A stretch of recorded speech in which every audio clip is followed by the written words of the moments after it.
পুরো বিশ্বই যখন ঝুঁকছে বৈদ্যুতিক গাড়ির দিকে, চীন, আমেরিকা, নরওয়ে, জার্মানি এই প্রতিযোগিতার শীর্ষে রয়েছে পার্শ্ববর্তী দেশ ভারতও। গেল বছরে বৈদ্যুতিক গাড়ির বিক্রি বেড়েছে দ্বিগুণ, তবে বাংলাদেশে এখনও গতি পায়নি বৈদ্যুতিক গাড়ির ব্যবহার। খাত সংশ্লিষ্টরা বলছেন এর প্রধান কারণ গ্রাহকের আগ্রহ কম।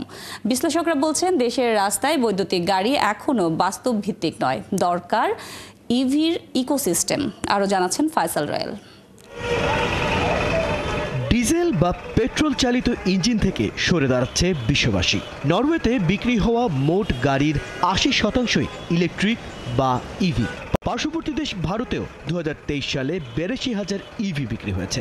এদিকে বিআরটি এর হিসেব বলছে বাংলাদেশে ২০২২ সালের সেপ্টেম্বর পর্যন্ত ইলেকট্রিক গাড়ির রেজিস্ট্রেশন নিয়েছে মাত্র ১২০টি। বৈদ্যুতিক যানবাহন খাতে বাংলাদেশের প্রবেশ অনেকটাই থ্রি হুইলারকে ধরে। বেশ কয়েকটি প্রতিষ্ঠান ২ ও ৩ চাকার ব্যাটারি চালিত গাড়ি বিক্রি করে আসছে। পালকি মোটরস, আকিজ মোটরস সহ বেশ কিছু প্রতিষ্ঠান ইলেকট্রিক গাড়ি আনার পরিকল্পনাও করছে। চার্জিং স্টেশন অ্যাভেলেবেল আমাদের জন্য ফুয়েল পাম্প, সিএনজি পাম্পের মতো অ্যাভেলেবেল হয়ে যায়। দেন আমার মনে হয় যেহেতু এটা খরচ কম, লিথিয়ামে গেলে আমাদের হয়তো চার্জিংয়ের টাইম, মাইলেজ আমি যেটা নিচ্ছি ওইটা অনেক বেড়ে যাবে, অলমোস্ট ডাবল থেকে ট্রিপল হয়ে যাবে। সরকারের পক্ষ থেকে ইলেকট্রিক গাড়ি আমদানিতেও ছাড় রয়েছে, তবুও গ্রাহকের আগ্রহ বাড়ছে অনেকটা কচ্ছপের গতিতে।